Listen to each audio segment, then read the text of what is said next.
காணொளி நேயர்களுக்கு வணக்கம். இன்றைய காலை நேர தலைப்பு செய்திகள்.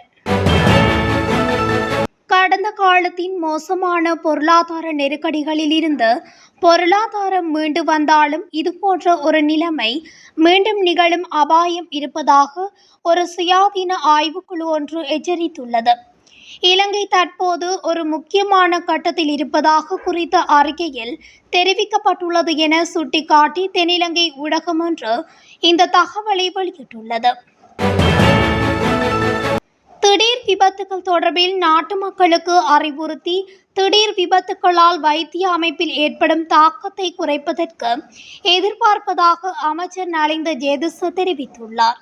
ஒரு நாடு பொருளாதார வளர்ச்சியுடன் முன்னேறி செல்லும் போது விபத்துக்களை தடுப்பதற்கான தலையீடுகள் ஒவ்வொரு துறையிலும் ஒவ்வொரு அம்சத்திலும் செய்யப்பட வேண்டும்.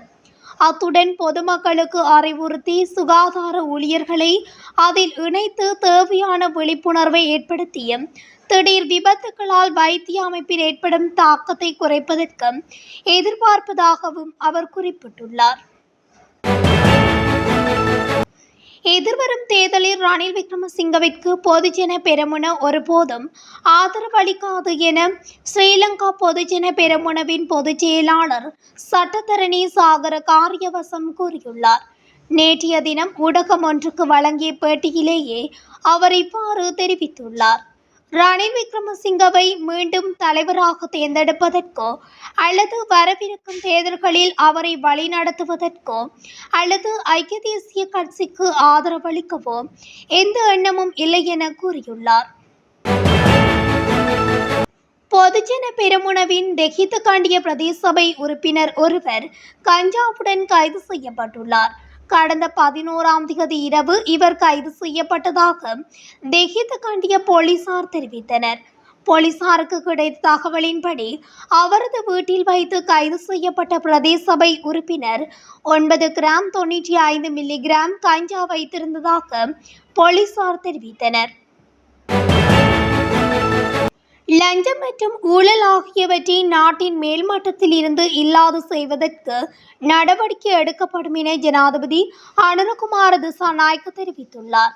அதே நேரம் போதைப்பொருள் மற்றும் பாதாள உலக குழுக்களை ஒழிக்கும் நடவடிக்கையில் இருந்து ஒருபோதும் பின்வாங்க போவதில்லை எனவும் குறிப்பிட்டார். தோட்டத்தில் வேலை செய்யும் தொழிலாளர்கள் தமக்கு நாளாந்த சம்பளமாக 1700 ரூபாவை வழங்குமாறு நீண்ட நாட்களாக கோரி வருகின்றனர். இந்த வருடத்தில் அந்த தொகையினை பெற்றுக் கொடுக்க நடவடிக்கை எடுக்கப்படும் என ஜனாதிபதி உறுதியளித்துள்ளார். நாடளாவிய ரீதியில் உள்ள மருந்தகங்களில் சுமார் 100க்கும் மேற்பட்ட மருந்துகளுக்கு தட்டுப்பாடு ஏற்பட்டுள்ளதாக மருத்துவ மற்றும் சிவில் உரிமைகள் மருத்துவர்களின் தொழிற்சங்க கூட்டணியின் தலைவர் மருத்துவர் சமல் சஞ்சீவ குறிப்பிட்டுள்ளார். இது தொடர்பில் அவர் மேலும் தெரிவிக்கையில், மருத்துவமனைகள் இன்னும் முக்கிய மருந்துகள் மற்றும் அறுவை சிகிச்சை பொருட்களின் கடுமையான பற்றாக்குறையை எதிர்கொள்கின்றன. 2026ஆம் ஆண்டின் முற்பகுதியில் இலங்கையின் மருந்து பற்றாக்குறை முற்றிலுமாக தீர்க்கப்படும் என்று சுகாதார அமைச்சு பலமுறை உறுதியளித்திருந்தது. தட்டுவன்கொட்டி பகுதியில் கடந்த 29ஆம் தேதி வெடிபொருளை வெட்டி மருந்து எடுத்த வேளை வெடிபொருள் வெடித்ததில் 2 காயமடைந்தனர். குறித்த சம்பவத்தில் யாழ்ப்பாணம் கொடிகாமத்தைச் சேர்ந்த 2 படுகாயமடைந்து ஆபத்தான நிலையில் கிளிநொச்சி மாவட்ட பொது வைத்தியசாலையில் அனுமதிக்கப்பட்டு சிகிச்சை பெற்று வந்தனர். இந்த நிலையில் 50 வயதுடைய சோமசுந்தரம் கேதீஸ்வரன் என்ற கொடிகாமம் பகுதியைச் சேர்ந்த குடும்பஸ்தர் சிகிச்சை பலனின்றி உயிரிழந்துள்ளார். ஹெரோயின் போதைப் பொருளை வைத்திருந்த பௌத்த தேரர் ஒருவர் மற்றும் 2 நபர்கள் மேல்சிரிபுர காவல்துறையினரால் கைது செய்யப்பட்டுள்ளனர். குருநாகலை கரந்துகொள்ள பிரதேசத்தில் உள்ள விகாரியொன்றில் நேற்று இந்த கைது இடம்பெற்றுள்ளது. 27 வயதுடைய தேரரிடமிருந்து 2300 மில்லிகிராம் ஹெரோயின் போதைப் பொருள் கைப்பற்றப்பட்டுள்ளது. மாத்தளை மொரகக்கந்த நீர்த்தேக்கத்தை அண்மித்துள்ள பகுதியில் இருந்து சுமார் 800 வெடிக்கும் தன்மையுள்ள தோட்டாக்கள் கண்டுபிடிக்கப்பட்டுள்ளன. கடத்தொழிலாளர் ஒருவரால் வழங்கப்பட்ட தகவலை அடுத்து இந்த தோட்டாக்கள் மீட்கப்பட்டுள்ளன. T56 ரக துப்பாக்கிகள் உள்ளிட்ட தோட்டாக்கள் இதன் போது மீட்கப்பட்டுள்ளன. குறித்த வெடிபொருட்கள் தொடர்பான மேலதிக விசாரணைகளை நாவல காவல்துறையினர் முன்னெடுத்து வருகின்றனர். இரத்தினபுரி காவத்தி பகுதியில் இருந்து தலவாக்கலை நோக்கி சென்ற முச்சக்கர வண்டியொன்று ஹேட்டன் போகவந்தலாவ பிரதான வீதியின் நோர்வுட் பகுதியில் வீதியை விட்டு விலகி 50 அடி பள்ளத்தில் கவிழ்ந்து விபத்துக்குள்ளாகியதாக நோர்வுட் போலீசார் தெரிவித்தனர். நேற்று மாலை 4:30 மணியளவில் இடம்பெற்ற இந்த விபத்தில் ஒருவர் காயங்களுக்குள்ளாகி டிக்கோயா கிளங்கன் வைத்தியசாலையில் சேர்க்கப்பட்டுள்ளதாக போலீசார் தெரிவித்தனர். ஹேட்டன் பகுதியில் இருந்து வந்த பேருந்திற்கு இடம் வழங்க முற்பட்ட போதே குறித்த முச்சக்கர வண்டி கவிழ்ந்ததாக தெரிவிக்கப்பட்டுள்ளது. யாழ்ப்பாணம் சங்கப்பட்டி பாலத்துக்கு அண்மையில் பெண்ணின் சடலம் ஒன்று கரையொதுங்கியுள்ளது. 18 முதல் 22 வயதுக்குட்பட்ட பெண்ணின் சடலமே இவ்வாறு கரையொதுங்கியுள்ளது. எனினும் இவ்வாறு உயிரிழந்த பெண்ணின் விவரம் இதுவரை வெளியாகவில்லை. இந்நிலையில் மேலதிக விசாரணைகள் போலீசாரினால் முன்னெடுக்கப்பட்டு வருகின்றன.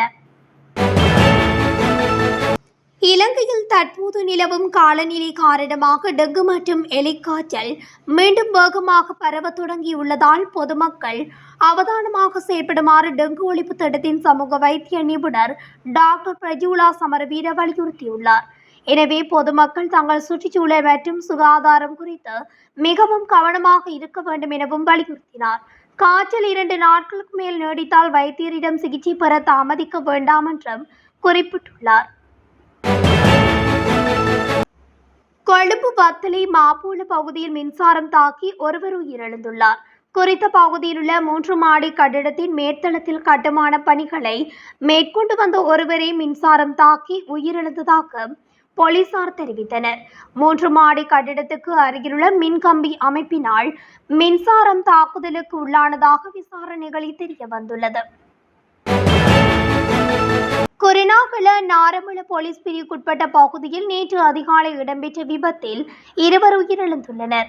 சொரம்பல நோக்கி சென்ற லொரி சாரதியின் கட்டுப்பாட்டை இழந்த தொலைபேசி கம்பம் மற்றும் ஒரு கல்வெட்டில் மோதிய சாலையை விட்டு விலக்கி விபத்துக்குள்ளானதாக கூறப்படுகின்றது. லொரியின் பின்னால் பயணித்த 2 வாகனத்தில் நசுங்கி நாரமல வைத்தியசாலையில் சேர்க்கப்பட்ட பின்னர் சிகிச்சை பலனின்றி உயிரிழந்துள்ளனர். உயிரிழந்தவர்கள் 26 மற்றும் 29 வயதுடைய வவுனியா மற்றும் நெடுங்கணியைச் சேர்ந்தவர்கள் என அடையாளம் காணப்பட்டுள்ளனர்.